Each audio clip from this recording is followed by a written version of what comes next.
Hey everyone, thanks for tuning in to another Board of Trustees summary and update.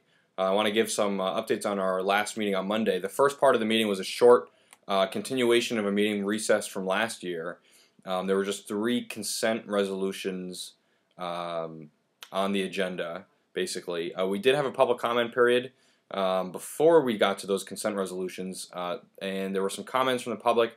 One was about the next G hearing that we held, and 2 were about lights out and other maintenance issues around town, thanking us for the work that we did on some of the previous issues brought up and bringing a few more things to our attention. The 3 consent resolutions will scroll down the screen. They're mostly housekeeping. They're all housekeeping financial issues. We then moved on to our regular meeting of the Board of Trustees. And before we got started, I had a couple announcements. The first was the South Orange Community Garden is taking registration for their 3rd season. That's starting Saturday, January 21st at 9 a.m. at the Baird. You can find a little more information about that at southorange.org/communitygarden.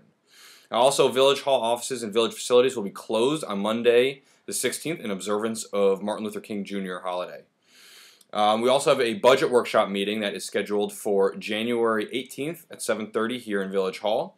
There's also a special improvement district workshop, and that is next Tuesday at 7:30 p.m. in Village Hall. The transcript from the next G hearing is now on the website at southorange.org. You can find it there. I also want to remind people that if you have a nonprofit or a community group in town and you want to share with not only the Board of Trustees but the entire town what you're working on, please now remember that you can sign up for a time slot in one of our meetings to share the kind of things that you're working on. And if you want to get on our agenda to do that, you can do so by emailing the clerk at southorange.org. And I also wanted to take out a second to congratulate all the elected officials that were sworn in this January, a lot of reorganization meetings, and also a special congratulations to a number of new Essex County freeholders who were sworn in as well. Also, Chief Markey made an announcement that South Orange did receive about $700,000 from the federal government and FEMA. Thanks a lot to Congressman Bill Pascrell for helping us get that. And that $700,000 will be used to purchase a new aerial ladder for the fire department. And so that's really great. That really allows us to update our ladder truck, which is becoming a little out of date, and does so without really a tax impact on the residents with a grant so large as that. We also had a presentation from Main Street Monday night, and they came in to talk about improvements that they'd like to try and make to the train trestle on South Orange Ave. We had a discussion about that, and I will show on the screen here just one of the slides that they showed us, which is some of their suggested improvements for that area. I think it's a really, really great thing to do, especially considering South Orange Commons, formerly known as the Bifus lot, will be coming online soon, and really creating a better connection between that under the train trestle to the rest of downtown would be a really welcome development downtown. We approved our minutes from the December 19th meeting, and we had a public comment period and some discussion items on our agenda. We had a number of discussion items. The first was a discussion of salaries for our supervisory and non-contractual employees. This was really mostly a procedure issue at this point, which is basically, does the board approve those salaries, or is that an executive function within the village president and the village administrator?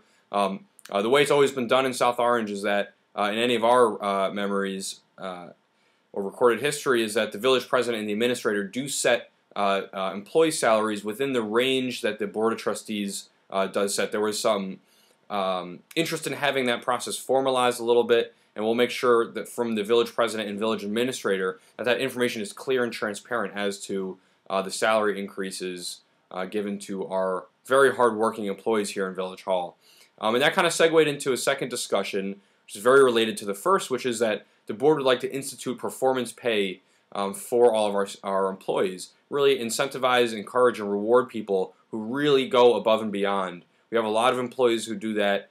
This is something that's done in the private sector all the time, is really rewarding employees who do make the extra contribution, and we'd certainly like to institute that here in South Orange. Our interim administrator will be looking at that, possibly as a consulting project going forward when our new administrator comes in, and comparing salaries here to other towns and making sure that we're at the right range and then figuring out how best to implement a performance-based pay system. We also spoke a little bit about support for the clerk's office, which has been a little understaffed this month. They have a new employee there, and who's been doing a really great job. We've also talked a little bit about internships, and although there are a lot of restrictions on how you can bring interns into an organization these days, we do have a lot of volunteer committees, and I think bringing more project-based working environment to those committees will really help focus people on some of the needs that the village has, while still providing people really good opportunity to volunteer and get involved. The Public Information and Marketing Committee is one of those that we hope to reestablish soon. So if there's anybody who's interested in doing that and working on some marketing, branding, outreach projects for the village, please get in contact with me at atorpey@southorange.org. We spoke a little bit about secretaries for board standing committees, making sure that there's always someone who's taking minutes and talking about a way to standardize and formalize the format of the minutes so that they're easily readable by anybody. And as part of that discussion, we kind of went and talked about how our committees work, and are they committees that are overseeing staff projects, or are they policy incubators? I think with the intention of our form of government certainly leaning towards the latter, making sure that there's a policy question, it can go to a committee, they can discuss it and make a recommendation to the full board for a policy change. I think the idea is we want to have the board do more policy level work and less kind of staff oversight type work. So that's just one of the changes that we've been making and will continue to make, try and make sure that our governing body as a village is operating in the most efficient way possible. We talked a little bit about the bocce courts. There was some discussion about improvements along the greenway there, along the Rahway River, and wondering if the bocce courts was something that needs to be there. From what we've heard, the use is very, very low. I think it'd be great if we could keep the bocce courts, but we don't want them preventing a use that even more residents would be able to take advantage of at some point in the future. We talked a little bit about restructuring village departments. Our interim administrator did generate a memo on that. And some of the suggestions that he made was, for example, having a department of community development that would include our engineering and code enforcement and inspections. We talked a little bit about shared services. And a lot about contract management and performance management. We have so many contracts now. So many services have been either contracted with another town, Maplewood, for example, or being done by a private company, that we need to make sure that there's someone who's assigned to manage all those contracts the same way that there would be a department head managing the process if those services were still being provided by municipal employees. We need to make sure that all of those services are still accountable, regardless of whether they're done by a municipal employee, another municipality's employee, or by a private company. We had a number of resolutions on our consent agenda on our regular meeting, which I'll scroll through the screen.